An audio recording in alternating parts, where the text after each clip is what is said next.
in 20s, 30s with Wilhelm Reich, he developed a system and he actually coined the term armoring. So he called it body armor, or in Germany it was Panzer as armor. So he came up with the term, the armor. Now, 1999, a Swiss woman, I don't want to name her name because it's not about that, she registered a trademark for the armoring, and they gave it to her because they didn't know what it was. It was like vaguely unknown, this like whatever word the armoring. So she became an owner. She had a trademark on word the armoring, which is okay. But then what she did, and that wasn't cool, she started hunting us one by one through her lawyers, legally demanded that we stop using the word the armoring because she owns it. So she wanted to monopolize the market, if you like. I don't know why she did. One personal story. But what that meant for us, because by that point, that was like about 4 years ago. So there was hundreds and hundreds of us in Europe professionally doing this job. We had no idea that somebody owned that word. It's like massage. The armoring is like massage. So imagine if somebody has right to the word massage and now nobody can use it. It's ridiculous. So, but that's what was going on.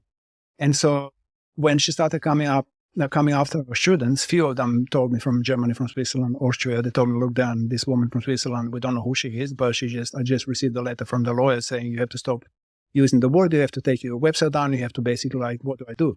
And so I found who she was and I called her and we had a conversation. It was actually nice. She kind of justified herself by saying, look, I want to protect the armoring. I've been doing it for a long time and I want it to stay pure. I agree. Fair enough. Yeah. And I'm the same. I said, look, we're on the same side. This is why we started the first school. The armoring training was the first school in Europe, actually, in the world, teaching the armoring. And the reason we started it is because there were so many people abusing it. And so many people were abusing the power within the sessions. People were being re-traumatized, clients. Instead of being open, they were being re-traumatized because people were taking a piss. So the reason we started it was to educate people and to start creating this safe and responsible way of the armoring people.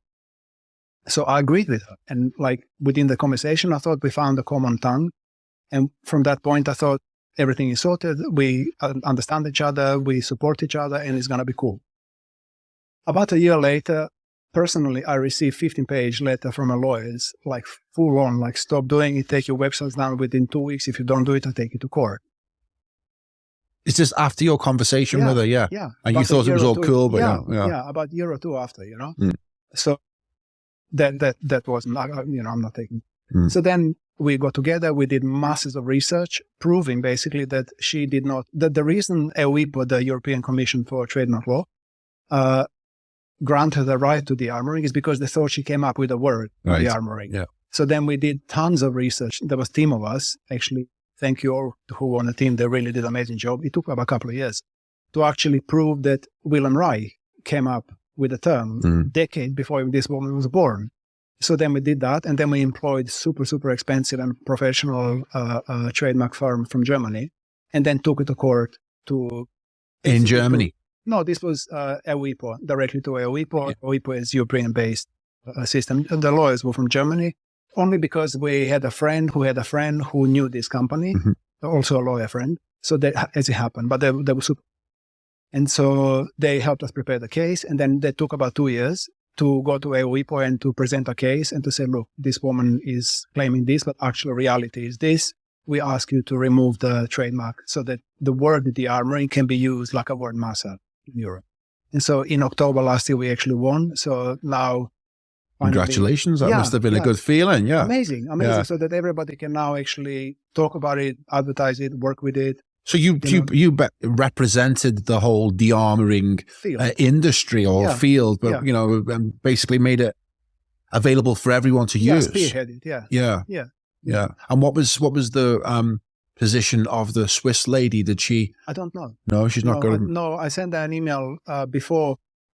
Basically, when I received the email from the letter from her lawyers originally, I wrote her an email and I said, "Look, like this is a mistake. Don't come after me. Like." No, but like I know. Yeah, another feeling. You're picking on the wrong person this time. But also like it's not okay. Like, what are you doing? Like you clearly need the armoring. She must be very armored around. But it's like mine. It's like it's not yours, lady. It's like you just want off. Like release, relax. Like it's us. It's not you. So what does that mean for the armoring in general? Because as everyone been holding back until this has been resolved? In fear. Like all these people, practitioners, they were in fear. Like, do we need to start? Like, imagine a scenario where you can't use word massage, and each massage therapist, which there are hundreds and thousands, whatever of us in Europe, we all have to come up with a different word describing the same job. It's impossible. It's like a mindfuck. How? It would be just like, it would be possible, but it would take decades before, or Reiki, or like, it's not practical. So it was causing this like dumping effect on the whole field. They were all like still doing it under fear of now they're going to be prosecuted. Now they're going to have to, it's not really. And then we're talking about Austria, Germany, Switzerland. Unfortunately, all those three countries are quite law-abiding citizens, and Holland. They're not Balkan, they don't give this to the system. They cannot say yes. So for them, it was really hard to actually. So for me, it was easier to spearhead it because, first of all, I knew she was wrong. Not wrong, but that was not right. It's not right. Legally, it's just like, it's bullshit. And also, I had the energy and courage to do it. The experience from going to court, and maybe this as well. But well, I think the whole experience of understanding our rights and our freedoms and our sovereignty, our authority, that once you've become aware of that, then you're quite able and willing to fight for those rights, which is what you've done there with the trademark struggle. So now basically what it means is that everybody, we can go Dearmouring each other, educate. So it's amazing. It's like right now thank you for this opportunity to talk about it. Cool. Because it just basically means that we can all openly talk about it, openly promote it, openly invite other people to start training, to become practitioners, because it's an amazing system. It's super efficient. It's super good for everybody, So that's cool. Congratulations. I'm going to bring this to a close. Now, what does the future hold for you at the moment? How long are you going to be in Portugal? What are you doing next with Dearmouring? What's coming up with Deanne? What's cooking currently is I'm a daddy. I'm a single daddy. So I'm staying in Portugal until my girl, she's now turning 14. So until she grows up, we're going to be in Portugal. Professionally, I'm going to carry on doing this promotion for Dearmouring. My actually interest is to promote all the schools, not just mine, just because Dearmouring is seriously amazing. So now my effort goes into promoting and educating the public about what it is. It's going to be a lot of kiting, which I hope to see you on one day as well.